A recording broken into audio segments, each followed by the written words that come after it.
মুসা আলাইহিস সালাতু ওয়াস সালামের সফলতার রহস্য কোথায়? মুসা আলাইহিস সালাতু ওয়াস সালাম তখনই সম্ভব ফেরাউনের সামনে বুক ফুলিয়ে দাওয়াত দেওয়া যখন মুসা আলাইহিস সালাতু ওয়াস সালামের অন্তরে ঈমান বিল গায়েব ইয়াকিনের লেভেলে, যে চোখে যা দেখা যাচ্ছে তাই সব নয়, এর বাইরে আড়ালে গায়েব আছে, গায়েবী মদদ আছে, আল্লাহর ক্ষমতা, আল্লাহর অস্তিত্ব, আল্লাহর শক্তি, ফেরেশতার অস্তিত্ব, নূরের অস্তিত্ব, এগুলো সম্পর্কে যখন মুসা আলাইহিস সালাতু ওয়াস সালামের ইয়াকিন অর্জিত হবে, গায়েবের ওপর যখন মুসা আলাইহিস সালামের ইলমে ইয়াকিন হাসিল হবে, তখন মুসা আলাইহিস সালামের কাছে এই বিশাল ফেরাউনের সাম্রাজ্য একটা ধূলিকণার চাইতেও, একটা পিঁপড়ার চাইতেও দুর্বল মনে হবে। এবং ওই ইলমে ইয়াকিন আল্লাহ মুসা আলাইহিস সালাতু ওয়াস সালামকে দিয়েছিলেন। কিভাবে দিয়েছিলেন? মুসা আলাইহিস সালাতু ওয়াস সালামকে আল্লাহ বলেননি, মুসা এই যে জান্নাত থেকে একটা লাঠি নিয়ে আসলাম, এটা খুব ভয়ঙ্কর, ম্যাজেস্টিক, চমৎকার জাদুর লাঠি, এই লাঠি যদি তুমি ছাড়ো এই লাঠি সাপ হয়ে যাবে। জি না, দুনিয়াতে যত জাদুকর আছে, কবিরাজ আছে, যত সাপ খেলা দেখানো সাপুরে আছে, এদের নিজের প্রশিক্ষণ দেওয়া সাপ আর নিজের কাছে যত্নের সাথে রাখা পাথর আর লাঠি দিয়ে এদেরকে জাদু দেখাতে হয়। আপনি একটা দিবেন, সেটা দিয়ে পারবে না। তো মুসা আলাইহিস সালাতু ওয়াস সালামকে আল্লাহ সুবহানাহু ওয়া তাআলা এটা বলেননি এই যে জান্নাত থেকে লাঠি নিয়ে এসে দিলাম এটা এখন সাপ হবে, আসমান থেকে এক বিশাল স্বর্ণের লাঠি নিয়ে এসে দিলাম এটা সাপ হবে। জি না, মুসা তুমি যেই লাঠি নিজে ব্যবহার করছো, সাধারণ একটা গাছের 10 বছর 15 বছর 20 বছর আগে যেই লাঠি কেটে তুমি কাড়াল বানিয়েছো, রাস্তা অতিক্রম করো, গর্ত অতিক্রম করো, আউড় এবং ধান শুকাও, সেই লাঠি, যে লাঠি তুমি ব্যবহার করছো, আমি যদি 5-10 বছর থেকে এই ফোন ব্যবহার করি, 15 বছর থেকে এই বই ব্যবহার করি, আমার হাতে থাকে, তাহলে এই বই, আমার হাতে থাকা বই আজকে নতুন করে এসে কেউ দিচ্ছে না, এই নাও জান্নাত থেকে একটা বই দিলাম, এই বই এখন সাপ হয়ে যাবে। জি না, তুমি যেটা ব্যবহার করতেছো র্যান্ডমলি যেই লাঠি, সেই লাঠি আমি তোমার চোখের সামনে সাপ বানিয়ে দেবো। বলেন আল্লাহু আকবার। এটা হচ্ছে আল্লাহর শক্তি, যাতে মুসা আলাইহিস সালাতু ওয়াস সালামের ইলমে ইয়াকিন হাসিল হয় গায়েবের উপর। সম্মানিত উপস্থিতি, তাহলে আজকের মুসলমানেরা পরাজিত কেন? ইলমে গায়েবে ইয়াকিন নাই। মুসা আলাইহিস সালাম বিজয়ী কেন? ইলমে গায়েবে ইয়াকিন ছিল। মুহাম্মদ সাল্লাল্লাহু আলাইহি ওয়াসাল্লাম থেকে শুরু করে আবু বকর, ওমর, উসমান, আলী থেকে শুরু করে আমর ইবনুল আস, খালিদ ইবনুল ওয়ালিদ থেকে শুরু করে উমাইয়া খেলাফত, আব্বাসি খেলাফত থেকে শুরু করে সালাহুদ্দিন আইয়ুবী হয়ে মোহাম্মদ আল ফাতেহের তুরস্ক বিজয় পর্যন্ত এমন কোনো যুদ্ধে মুসলমানেরা বিজয় অর্জন করেনি যেই যুদ্ধে মুসলমানেরা শক্তিশালী ছিল। এমন একটা যুদ্ধ ইতিহাসের পাতা থেকে দেখানো যাবে না যেই যুদ্ধে মুসলমানেরা শক্তিশালী অবস্থায় বিজয়ী হয়েছে। সুলতান সালাহুদ্দিন আইয়ুবী যখন জেরুজালেমের মসজিদে আকসা বিজয় করে, তখন সুলতান সালাহুদ্দিন আইয়ুবীর চাইতে ইউরোপীয় ক্রুসেডাররা শতগুণে বেশি শক্তিশালী ছিল। সুলতান মোহাম্মদ আল ফাতেহ যখন তুরস্কের ইস্তাম্বুল বিজয় করে, তখন তুরস্কের রাজা বাদশারা, ইউরোপের রাজা বাদশারা সুলতান মোহাম্মদ আল ফাতেহের চাইতে বেশি শক্তিশালী ছিল। জহিরুদ্দিন বেরবাস যখন মিশরের মাটিতে হালাকু খা চেঙ্গিস খাঁকে পরাজিত করে, তখন এই পুরো বিশ্বে হালাকু খা চেঙ্গিস খানের চাইতে শক্তিশালী আর কেউ ছিল না। আব্বাসীয় খেলাফতের রাজধানী বাগদাদকে মাটির নিচে পিষে দিয়ে হালাকু খা চেঙ্গিস খা মিশর দখল করতে গেছে। পুরো পৃথিবীতে তাদের মোকাবেলা করবে এরকম কোনো শক্তি ছিল না। মুহাম্মদ সাল্লাল্লাহু আলাইহি ওয়াসাল্লাম যখন বদরে অবতীর্ণ হয়েছে, উহুদে অবতীর্ণ হয়েছে, খন্দকে অবতীর্ণ হয়েছে, তখন মুহাম্মদ সাল্লাল্লাহু আলাইহি ওয়াসাল্লামের চেয়ে মক্কার কাফের, কুরাইশ, মুশরিকরা কয়েক শতগুণ বেশি শক্তিশালী ছিল দুনিয়াবি অস্ত্রপাতি এবং সাজ সরঞ্জামের দিক থেকে। দাউদ আলাইহিস সালাতু ওয়াস সালামকে যেই দিন আল্লাহ জেরুজালেম বিজয়ের তৌফিক দিয়েছেন, সেই দিন দাউদ আলাইহিস সালাতু ওয়াস সালামের সাথে মাত্র 313 জন ছিল। সম্মানিত উপস্থিতি, তাহলে বিজয় শক্তি দিয়ে নয়, বিজয় ক্ষমতা দিয়ে নয়, বিজয় অর্জিত হয় গায়েবী মদদে। ওই গায়েবের উপরই যদি বিশ্বাস না থাকে, তাহলে আপনাকে মন্দির পাহারা দিয়ে ক্ষমতা দখল করতে হবে। আর যদি গায়েবের উপর বিশ্বাস থাকে, তাহলে শুধু বাংলাদেশের ক্ষমতা নয়, পুরো পৃথিবীর ক্ষমতা অর্জন করা যাবে। কেননা কোরআনে পুরো পৃথিবীর ক্ষমতা অর্জনের রাস্তা বলে দেওয়া আছে। কিন্তু ওই মানের ঈমানওয়ালা একটা প্রজন্ম তৈরি হচ্ছে না, ওই মানের সততা, ন্যায়পরায়ণতার গুণে গুণান্বিত হবে এরকম একটা প্রজন্ম তৈরি হচ্ছে না, যে প্রজন্মের জন্য এই বিজয় অপেক্ষা করছে। সেই প্রজন্ম তো আসতে হবে যাদেরকে আল্লাহ সুবহানাহু ওয়া তাআলা বিজয়ের জন্য মনোনীত করেছে। সেই প্রজন্ম তো তৈরি হতে হবে যাদের হাতে আল্লাহ সুবহানাহু ওয়া তাআলা বিজয় লিখে রেখেছে।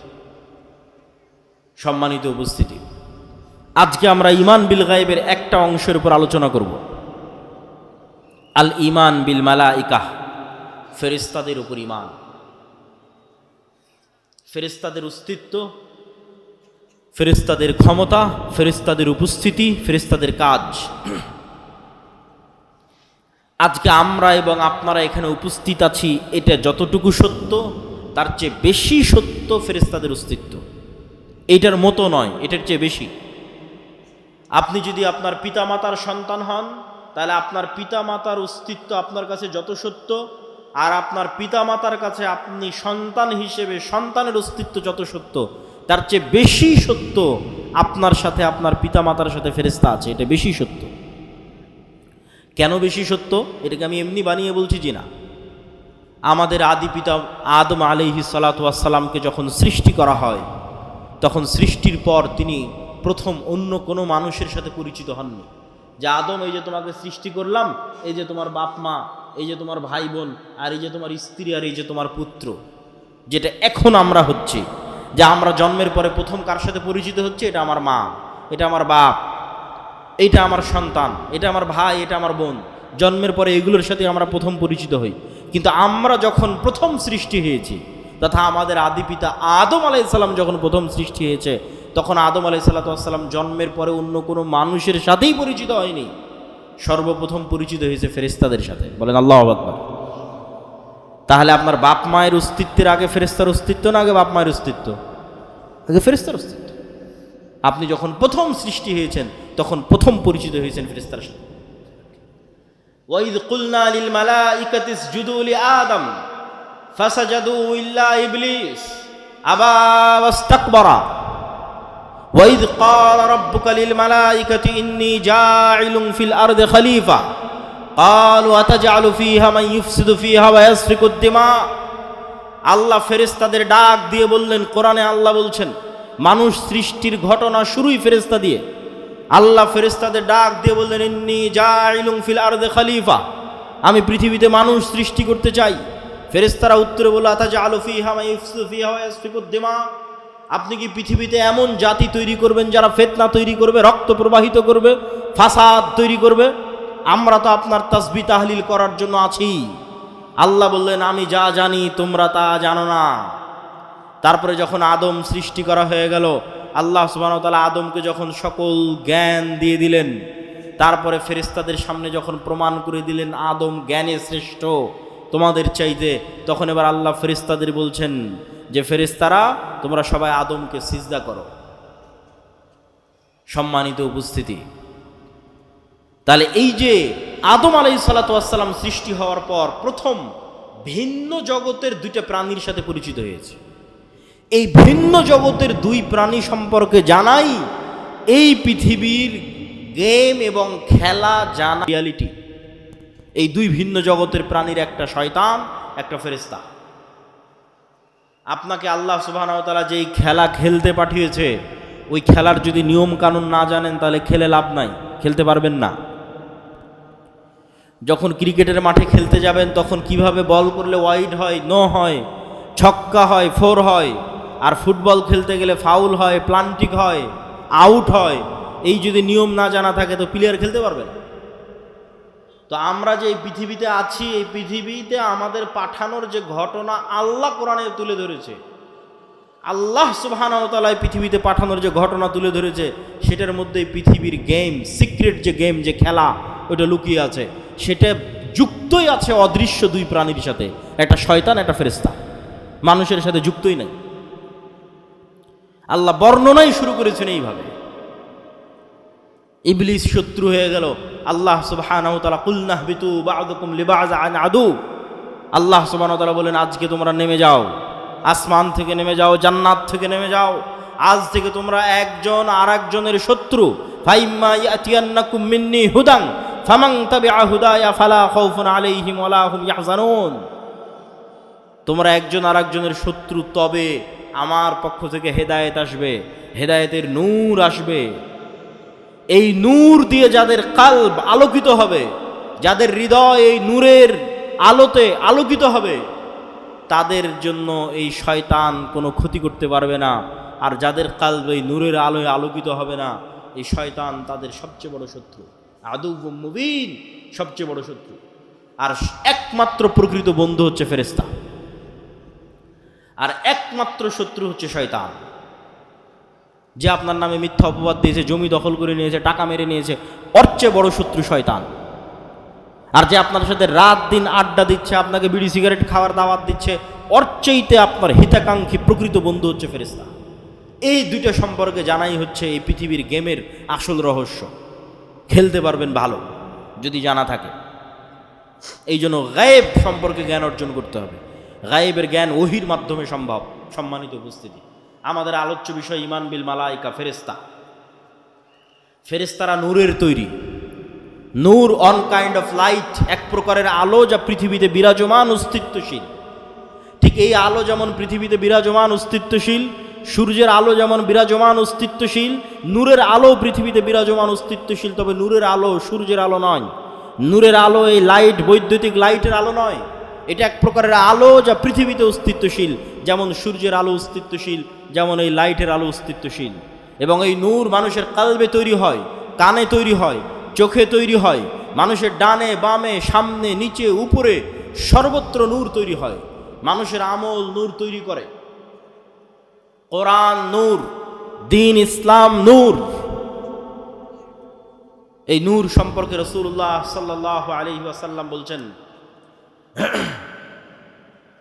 আল্লাহুম্মা আউযু বিনূরি ওয়াজহিকাল্লাযী আশরাকাত লাহুদ-দুলুমাত ওয়া সালুহা আলাইহি আমরুদ-দুনিয়া ওয়াল আখিরাহ। হে আল্লাহ, আপনার চেহারা যেই নূর দিয়ে ঢাকা আছে, সেই নূরের দোহাই দিয়ে আপনার কাছে পরিত্রাণ চাচ্ছি, যেই নূরের উপর আসমান এবং জমিনের সকল কাজ একটা আর একটার সাথে কানেক্টেড, যেই নূরের মাধ্যমে। হিজাবুহু নূর লাউ কাশাফাহু লাহরাকাত সুবহাত ওয়াজহি। আল্লাহর চেহারার পর্দা হচ্ছে নূর। আল্লাহ এবং সৃষ্টিজীব, আল্লাহ এবং আসমান জমিন, এই দুইটার মধ্যে আড় হিসেবে, পার্থক্যকারী হিসেবে সারা আসমান এবং জমিনে বিরাজমান আছে নূর। এটাই গায়েব। যদি এই নূরের পর্দা সরিয়ে নেওয়া হতো, লাউ কাশাফাহু লাহরাকাত সুবহাত ওয়াজহি, তাহলে আল্লাহর চেহারার তাজাল্লিতে আসমান এবং জমিন জ্বলে পুড়ে ছারখার হয়ে যেত। এই নূর সম্পর্কে রাসূলুল্লাহ সাল্লাল্লাহু আলাইহি ওয়াসাল্লাম বলেন, আল্লাহুম্মা জাআল ফি কলবি নূরা। হে আল্লাহ, আমার হৃদয়ে নূর তৈরি করে দেন। ওয়া ফি সামঈ নূরা, আমার কানে নূর তৈরি করে দেন। ওয়া ফি বাসরি নূরা, আমার চোখে নূর তৈরি করে দেন। আমার সামনে পিছনে ডানে বামে সর্বত্র নূর তৈরি করে দেন। তাহলে নূর এমন একটা অস্তিত্বশীল বিষয় যা তৈরি হতে পারে। আপনার চোখের পাওয়ার যেমন ধরা পড়ে, বাস্তবে তো ধরা পড়ে না। বাস্তবে তো দেখলে চোখ ঠিকই আছে, কিন্তু মেশিনে দেওয়ার পর যখন ধরা পড়ে যে চোখের পাওয়ার কমে গেছে, কাজের বাস্তবায়নে যখন অনুভূতি দেখেন যে না আমি কম দেখতে পাচ্ছি, তো আপনার চোখের পাওয়ারের কম বেশি যেমন সত্য, আপনার চোখে নূর আছে অথবা নাই এটা তার চেয়ে বেশি সত্য। আপনার হার্টবিট যেমন কাঁপতেছে, রক্ত যেমন প্রবাহিত হচ্ছে, এই রক্তের প্রেসার চোখে দেখা যায় না, কিন্তু যখন ঠিকই যন্ত্র ধরা হচ্ছে তখন রক্তের প্রেসার উঠে আসতেছে। শরীরের তাপমাত্রা চোখে দেখা যায় না, কিন্তু যখন ঠিকই থার্মোমিটার ধরা হচ্ছে তখন উঠে আসতেছে। এই থার্মোমিটারে শরীরের তাপমাত্রা যত সত্য, এই রক্তের প্রেসার যত সত্য, এই হার্টবিট যত সত্য, এই হার্টের মধ্যে নূর তৈরি হয় তার চেয়ে বেশি সত্য। সম্মানিত উপস্থিতি, আমি বলিনি, রাসূলুল্লাহ সাল্লাল্লাহু আলাইহি ওয়াসাল্লামের হাদিসের অনুবাদ করছি। এটাই গায়েব। এই গায়েব সম্পর্কে যত জ্ঞান অর্জন করবেন তত আপনার জন্য এই পৃথিবীতে চলা সহজ হয়ে যাবে। আজকে এখানে আব্দুর রাজ্জাক বিন ইউসুফ, আব্দুল্লাহ বিন আব্দুর রাজ্জাক আসবে, এটা শোনার পর যারা এখানে উপস্থিত হয়েছেন তাদের অন্তরে বিন্দু মাত্র হলেও নূর আছে, এই জন্য এখানে উপস্থিত হতে পেরেছে। আর যারা শোনার পরও, কোনো কাজ না থাকার পরও, জরুরি প্রয়োজন না থাকার পরও আসেননি, খোঁজ নিয়ে দেখেন, বিশেষ করে যদি 3 জুমা পরস্পর মিস দিয়ে থাকে তাহলে খাতামাল্লাহু আলা কুলুবিহিম, ওর অন্তরে চুল পরিমাণও নূর নয়, ওটা একটা মৃত হৃদয়। এইভাবে আমাদের হৃদয়ে, আমাদের চোখে, আমাদের কানে, ডানে বামে নূর আছে, নূর তৈরি হয়।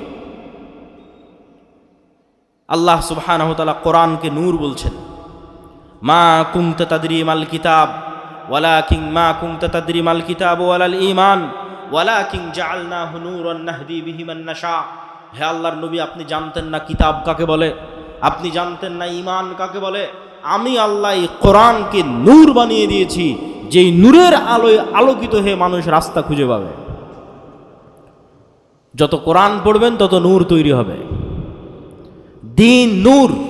আল্লাহ সুবহানাহু ওয়া তাআলা বলছেন, ইউরিদুনা লিইউতফিউ নূরাল্লাহ ওয়াল্লাহু মুতিম্মু নূরিহি। কাফের এবং মুশরিকেরা চায় আল্লাহর নূরকে ফু দিয়ে নিভিয়ে দিতে, আর আল্লাহ আল্লাহর নূরকে সারা পৃথিবীতে বিজয়ী করবেন, প্রতিষ্ঠিত করবেন। বলেন আল্লাহু আকবার। এই নূর হচ্ছে ইসলাম। ওয়াহী নূর। আল্লাহ সুবহানাহু ওয়া তাআলার পক্ষ থেকে যে ওয়াহী এসেছে, কোরআন ওয়াহী, ইসলাম ওয়াহী, এই ওয়াহী নূর। এই নূরকে আল্লাহ সুবহানাহু ওয়া তাআলা বিজয়ী করেই ছাড়বেন পৃথিবীতে। আল্লাহ নিজে বলছেন পবিত্র কোরআনে। সম্মানিত উপস্থিতি, ঠিক তেমনি আমি যেটা বললাম যে আপনাদের সৎ আমল নূর তৈরি করে, ঠিক যেমন আপনারা মোবাইলের ব্যাটারিতে চার্জ দিয়ে সারাদিন ব্যবহার করলেন, সারা রাত চার্জ দিলেন, সারাদিন ব্যবহার করলেন, ঠিক এই দুনিয়াতে আমলের মাধ্যমে আমরা নূর রিসিভ করি, নূর জমা করি, নূর তৈরি করি। আর এই গায়েবের পর্দা উন্মোচন হওয়া মাত্র, তথা মৃত্যু এসে যাওয়া মাত্র, মৃত্যু আসা আর গায়েবের পর্দা উন্মোচিত হওয়া শেষ, তথা মৃত্যু আসার পর থেকে আপনি গায়েবের জগতে চলে গেছেন, যেটা এতদিন বিশ্বাস করতেন সেই জগতে চলে গেছেন। ওই জগতে যাওয়ার পর থেকেই এই দুনিয়াতে করা আমলের প্রভাব দেখতে পাবেন। আপনার আমলের নূর আপনার অন্ধকার কবরকে আলোকিত করবে, আপনার আমলের নূর কিয়ামতের অন্ধকারকে আলোকিত করবে, আপনার আমলের নূর আপনাকে পুলসিরাত অতিক্রম করতে সহযোগিতা করবে। আল্লাহ সুবহানাহু ওয়া তাআলা কোরআন মাজিদে বলছেন, ওয়াল্লাযীনা আমানু মাআহু নূরুহুম ইয়াসআ বাইনা আইদিহিম ওয়া বিআইমানিহিম। যারা ঈমান আনয়ন করেছে তাদের নূর কিয়ামতের মাঠে তাদের ডানে বামে বিচ্ছুরিত হবে। ইয়াওমা তারাল মুমিনিনা ওয়াল মুমিনাত নূরুহুম ইয়াসআ নূরুহুম বাইনা আইদিহিম ওয়া বিআইমানিহিম। মুমিন এবং মুমিনারা কিয়ামতের মাঠে দেখতে পাবে তাদের আমলের নূর তাদের ডানে এবং বামে বিচ্ছুরিত হচ্ছে। আজকে যখন আপনি ওযু করছেন তখন আপনি নূর তৈরি করছেন। এই নূর আজ দেখা যাচ্ছে না, যদিও বাস্তবে অস্তিত্বশীল আছে, কিন্তু গায়েব দেখা যাচ্ছে না, নূরই গায়েব। কিন্তু যখন কিয়ামতের মাঠে যাবেন তখন এই ওযুর অঙ্গ প্রত্যঙ্গগুলো নূরের আলোয় আলোকিত থাকবে। বলেন আল্লাহু আকবার। এটা আপনার দুনিয়াতে করা ওযুর প্রভাব কিয়ামতের মাঠে দেখা যাবে। দুনিয়াতে ওযু করে যে নূর জমা করেছেন সেই নূর কিয়ামতের মাঠে প্রকাশিত হবে। এই নূর অস্তিত্বশীল, এই নূর বাস্তব। সম্মানিত উপস্থিতি, সেই নূরের তৈরি হচ্ছে ফেরেশতা। ফেরেশতারা হচ্ছে সেই নূরের তৈরি এবং মানুষের রূহ। ইবনুল কাইয়িম রাহিমাহুল্লাহ বলছেন, মানুষের রূহ নূরুন লাতীফ, নূরের একটা সূক্ষ্ম প্রকার হচ্ছে মানুষের রূহ। এই জন্য দেখা যায় না, এই জন্য ধরা যায় না। সম্মানিত উপস্থিতি, তাহলে নূর যদি পৃথিবীতে অস্তিত্বশীল থাকে, বিরাজমান থাকে, ফেরেশতারা যদি পৃথিবীতে অস্তিত্বশীল থাকে, বিরাজমান থাকে, আমি আপনি দেখি না কেন? আমি আপনি ধরতে পারি না কেন? বিজ্ঞানের যন্ত্র ধরতে পারে না কেন? আবিষ্কার করতে পারে না কেন? আজ থেকে 100 বছর আগে এই মাটিকাটা গ্রামে যে মানুষ মারা গেছে, সেই মানুষকে যদি আপনি এখন উঠিয়ে বলেন যে শোনো, আমি কথা বলবো এখানে, আর আমার কথা এখন সাথে সাথে ঢাকায় গিয়ে বাজবে। আমি কথা বলবো এখানে, বাজবে ঢাকায় সাথে সাথে, আর আমি কথা বলবো এখানে, বাজবে সৌদি আরবে, আমেরিকা, ইউরোপে সাথে সাথে, 1 সেকেন্ড দেরি হবে না। বিশ্বাস করবে না, এটা তার কাছে গায়েব ছিল। আজ থেকে 100 বছর আগে যারা পৃথিবীতে চলে গেছে, পৃথিবী থেকে চলে গেছে, এটা তাদের কাছে গায়েব। আর আল্লাহ আমাদের জন্য এই নিয়ামত উন্মোচন করে দিয়েছে। কথা বলছি এখানে, এই লাইভে ক্যামেরায় আমেরিকায় যে বসে আছে সেও শুনতে পাচ্ছে আমার কথা এখান থেকে ইনস্ট্যান্ট ভেসে উড়ে আমেরিকা গিয়ে বাজতেছে। 100 বছর আগে মানুষ এটা বিশ্বাস করতো না। অথচ যেই ওয়েভ, যেই মাইক্রোওয়েভ, রেডিও ওয়েভ, আলোর তরঙ্গের মধ্যে দিয়ে মানুষের আওয়াজ এবং মানুষের দৃশ্য ট্রান্সফার হচ্ছে, আলোর গতির সাথে ট্রান্সফার হচ্ছে, এই ওয়েভের মধ্যে ডাটা ধারণ করার ক্ষমতা তথা মানুষের আওয়াজ ধারণ করার ক্ষমতা, মানুষের দৃশ্য ধারণ করার ক্ষমতা আল্লাহ যেই দিন পৃথিবী সৃষ্টি করেছিলেন ওই দিন থেকেই ছিল, মানুষ জানতো না, ওই দিন থেকেই ছিল। আজ এসে মানুষ আবিষ্কার করেছে কিরে এই আলোর তরঙ্গ তো ডাটা ধারণ করে, যেটার উপর আজকের ইন্টারনেট দাঁড়িয়ে আছে, যেটার উপর আজকের আধুনিক মোবাইল কম্পিউটারের সভ্যতা দাঁড়িয়ে আছে, শুধু এই আলোর মাইক্রোওয়েভ রেডিও ওয়েভের মাধ্যমে ডাটা ট্রান্সফার করা। অথচ আমরা কত বোকা দেখেন, সবসময় ফোনে কথা বলতেছি, আমেরিকা, ইউরোপ, লন্ডন সব জায়গায় কথা বলতেছি ফোনে, সাথে সাথে সেখানে আমাদের কথা পৌঁছে যাচ্ছে, অথচ এটা বিশ্বাস করতেছি না যে এই কথা আল্লাহও সাথে সাথে শুনতে পাবে। আরে মানুষের তৈরি প্রযুক্তির মাধ্যমে আল্লাহর দেওয়া সিস্টেম ব্যবহার করে সাথে সাথে কথা পৌঁছে যাচ্ছে আমেরিকায়, আর মানুষ বিশ্বাস করে না যে তার কথা সাথে সাথে আল্লাহ সুবহানাহু ওয়া তাআলা শুনতে পাচ্ছেন। যদিও আল্লাহ এই সিস্টেমের মুখাপেক্ষী নন, আল্লাহ সুবহানাহু ওয়া তাআলা এগুলো থেকে পবিত্র এবং আরও ঊর্ধ্বে। কিন্তু মানুষ যদি এত দূর পারে তাহলে আল্লাহ কত দূর পারতে পারে? মানুষ যদি এত দূর পারে তাহলে আল্লাহ সুবহানাহু ওয়া তাআলা কত দূর পারতে পারে? মানুষ যদি এত দূর পারে। এটা দিয়ে কি বলছিলাম যে এটাই 100 বছর আগে গায়েব ছিল, তাহলে আপনি দেখতে পান না, আপনি বুঝতে পান না, তার মানে পৃথিবীতে না, এটা মিথ্যা কথা। আজ থেকে 100 বছর আগে একটা মানুষ যদি বলে থাকে কথা এখানে বলবো বাজবে আমেরিকায়, এটা অসম্ভব, তাহলে এটা মিথ্যা কথা। কেন? তার জ্ঞানের স্বল্পতার কারণে সে জানতো না, জ্ঞানের স্বল্পতার কারণে সে বুঝতো না। তাহলে যা জানেন না, যা বুঝেন না, যা দেখেন না, তা বাস্তবে না, এটা মিথ্যা। এবং বর্তমান পৃথিবীতে এমনও উদাহরণ দেওয়া সম্ভব যেই উদাহরণগুলো আপনাকে বুঝতে সহযোগিতা করবে যে না, পৃথিবীতে এখনো এমন কিছু আছে যা মানুষ জানতে পারে না, মানুষের বিজ্ঞানও জানতে পারে না।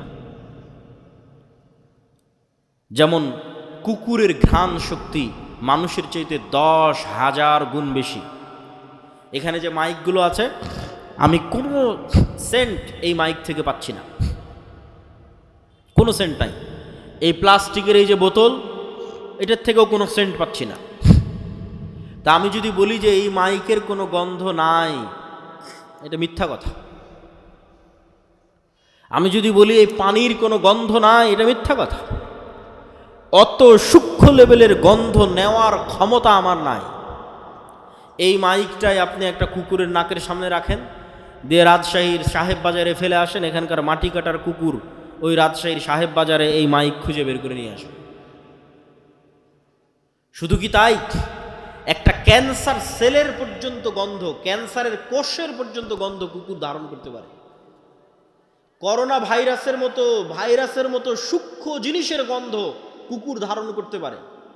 1 গুণ 2 গুণ বলা নাই তো, মানুষের চেয়ে 10,000 গুণ বেশি বলা আছে, যে 10,000 গুণ বেশি সক্ষম। মানুষ এখনো এই লেভেলের কোনো যন্ত্র আবিষ্কার করতে পারেনি, এই জন্য মানুষ কুকুরকেই কাজে লাগায়। তাহলে পৃথিবীতে এমনও গন্ধ বিরাজমান যেই গন্ধ মানুষ নিতে পারে না, যেই গন্ধ মানুষের তৈরি যন্ত্র নিতে পারে না, কিন্তু আল্লাহর সৃষ্টিজীব নিতে পারে, এমন গন্ধ পৃথিবীতে বিরাজমান। ঠিক এমন আওয়াজ পৃথিবীতে বিরাজমান। আজকে আমি যেখানে দাঁড়িয়ে বক্তব্য দিচ্ছি, এর আশেপাশে যদি কোনো পিঁপড়া চলমান থাকে, ওই পিঁপড়ার আওয়াজ আমি শুনতে পাচ্ছি না। এই রেকর্ডার, দামি রেকর্ডারও যদি ওই পিঁপড়ার কাছে লাগিয়ে দেওয়া হয়, তো এই রেকর্ডার ওই পিঁপড়ার আওয়াজ ধরতে পারবে না। কিন্তু আমি যদি বলি ওই পিঁপড়ার হাঁটার কোনো আওয়াজ নাই, এটা মিথ্যা কথা। ওই পিঁপড়ার হাঁটার যে আওয়াজ আছে, সাপের চলার যে আওয়াজ আছে, যত সূক্ষ্ম লেভেলের আওয়াজ হতে পারে, সে আওয়াজ মানুষ ধরতে না পারলেও, মানুষের তৈরি যন্ত্র ধরতে না পারলেও আল্লাহর আরাক সৃষ্টিজীব ধরতে পারে। যেমন বিজ্ঞানীরা হাতির কথা বলেছে যে তার শ্রবণ শক্তি সবচেয়ে সূক্ষ্ম। তাহলে কবরের আযাব হচ্ছে, আপনি শুনতে পান না, তার মানে হচ্ছে না? কি বলেন? আপনি শুনতে পাচ্ছেন না, এই জন্য কবরের আযাব হচ্ছে না? এটাই গায়েব। তাহলে আমরা কি বলছি? আমরা বলছি পৃথিবীতে এমনও গন্ধ আছে যা মানুষ পায় না, মানুষের তৈরি যন্ত্র পায় না। এমনও আওয়াজ আছে যা মানুষ পায় না, মানুষের তৈরি যন্ত্র পায় না। এবার আসেন এমনও আলো আছে যেটা আমরা প্রমাণ করতে চাচ্ছি। এমনও আলো আছে যা মানুষ দেখে না, মানুষের তৈরি যন্ত্র দেখে না, কিন্তু আল্লাহর সৃষ্টিজীব দেখে। রাসূলুল্লাহ সাল্লাল্লাহু আলাইহি ওয়াসাল্লাম বলেন, ইজা সামি'তুম সাইহাতাদ দিকাহ, যখন তোমরা মোরগের আওয়াজ শোনো তখন আল্লাহর কাছে কল্যাণের দোয়া করো, কেননা মোরগ রাআতিল মালাইকাহ, ফেরেশতার যে নূর, যেই নূরের আলো মানুষের চোখ ধরতে পারে না, যেই নূরের আলো মানুষের তৈরি যন্ত্র ধরতে পারে না, সেই নূরের আলো আল্লাহর সৃষ্টিজীব মোরগ দেখতে পায়। বলেন আল্লাহু আকবার। তাহলে ফেরেশতা অস্তিত্বশীল, নূর অস্তিত্বশীল, প্রমাণ আল্লাহর সৃষ্টিজীব। রাসূলুল্লাহ সাল্লাল্লাহু আলাইহি ওয়াসাল্লাম বলছেন, যখন তোমরা দেখো গাধা ডাকে, যখন তোমরা দেখো কুকুর ডাকে, তখন আল্লাহর কাছে শয়তান থেকে বাঁচতে চাও, কেননা গাধা এবং কুকুর শয়তানের আলো দেখতে পায়। শয়তানের আলো কিন্তু ভিন্ন আলো, এটা আগুনের তৈরি আলো। ফেরেশতারটা নূর, এটা সরাসরি গায়েবী নূরের সাথে সম্পৃক্ত। আর শয়তানেরটা আমরা যেমন দুনিয়ার মাটি থেকে তৈরি, এরকম শয়তানেরটা আগুন থেকে তৈরি, সেটা আর এক ভিন্ন লেভেলের আলো। এই জন্য মোরগ যেটা দেখতে পায় ওটা কুকুর দেখতে পায় না, কুকুর যেটা দেখতে পায় ওটা মোরগ দেখতে পায় না। আর এই যে একজনের আর একজনের সাথে বৈচিত্র্য, এটা অস্বাভাবিক কাল্পনিক কিছু না, এটা বাস্তব। আপনি আজকে আমাকে যেমন দেখছেন, আমি কতটুকু লম্বা, কতটুকু মোটা চিকন, চেহারা কেমন, কতটুকু দাড়ি, সাদা না কালো, এটা দেখে আপনি আমাকে চিনতেছেন। পৃথিবীর কোনো সৃষ্টিজীব মানুষকে এভাবে চেনে না। কুকুরও আপনাকে এভাবে চেনে না। কুকুর তো মাত্র দুটো আলো দেখতে পায়, ও কিভাবে দেখবে আপনি সাদা না কালো? কিভাবে দেখবে আপনি কতটুকু লম্বা, কতটুকু মোটা? ওটা ধারণ করার ক্ষমতা কুকুরের নাই। কুকুরের ভিন্ন লেভেলের দেখার ক্ষমতা। তাহলে কুকুর চিনে কেমনে? এটা আপনি গন্ধ দিয়ে চিনে যে এটা আপনি। তো এরকম আপনি যদি একটা বন্ধকার ঘরের মধ্যে একটা ঘেরা ঘরের মধ্যে যদি একটা পাখি ছেড়ে দেন, তাহলে পাখি খুঁজে পাবে না কোথায় জানালা। এখানে একবার বাড়ি খাবে, এখানে একবার বাড়ি খাবে, এখানে একবার বাড়ি খাবে। কেন? পাখি যতটুকু দেখে, আপনি যেভাবে দেখেন পাখি ওভাবে দেখতে পায় না। প্রত্যেকের দেখার সীমাবদ্ধতা, শোনার সীমাবদ্ধতা, জ্ঞানের সীমাবদ্ধতা আল্লাহ সুবহানাহু ওয়া তাআলা তৈরি করে দিয়েছেন। এখন পাখি যদি বলে যে না এই ঘরে কোনো জানালা নাই, তাহলে এটা যেমন মিথ্যা। মানুষ যদি বলে এই পৃথিবীতে ফেরেশতার অস্তিত্ব নাই, এটা তেমনই মিথ্যা। এটা দেখার কম বেশির উপর নির্ভর করে। মানুষকে আল্লাহ 3D ত্রিমাত্রিক জগতে আটকে রেখে দিয়েছে। এর বেশি ঊর্ধ্বে ওঠার ক্ষমতা মানুষের নাই। মানুষ সময়ের সাথে আবদ্ধ, মানুষ আলোর সাথে আবদ্ধ। সময়ই আলো, আলোই সময়। আর এই পৃথিবী আর মানুষের এই যে 3D জগৎ, এই কয়টার মধ্যেই সীমাবদ্ধ। সম্মানিত উপস্থিতি, তাহলে আমরা প্রমাণ করছিলাম যে পৃথিবীতে এমন অদৃশ্য কিছু আছে যা মানুষের পক্ষে দেখা সম্ভব নয়, মানুষের তৈরি যন্ত্রের পক্ষে দেখা সম্ভব নয়। সেই রকম এক অদৃশ্য অস্তিত্বের নাম ফেরেশতা, যারা এখনো এখানে আছে। এবার চলেন ফেরেশতাদের উপর সাহাবীরা কেমন লেভেলের বিশ্বাস রাখত, তাহলে আপনি বুঝতে পারবেন আপনার কোন লেভেলের বিশ্বাস দরকার। ফেরেশতাদের সাথে সাহাবীদের বিশ্বাস সম্পর্কে দ্রুত কয়েকটা হাদিস বলে আমার বক্তব্যের শেষের দিকে চলে যাওয়ার চেষ্টা করব।